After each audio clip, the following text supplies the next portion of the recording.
ஐயா அழகரு, நான் பேசுறது கேக்குது ஐயா? சொல்லுங்கப்பா.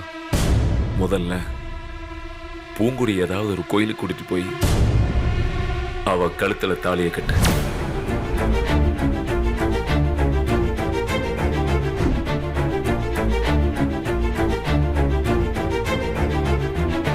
தாலியை கட்டினதுக்கு அப்புறம் நீ எங்கேயாவது ஒரு இடத்துல பத்திரமா இரு.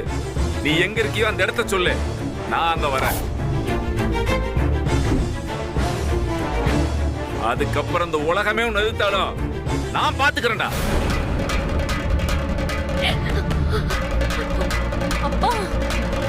என் மகனுக்கு என் தங்கச்சி மகளை கட்டிக்கிறதுக்கு எல்லா உரிமையும் இருக்கு.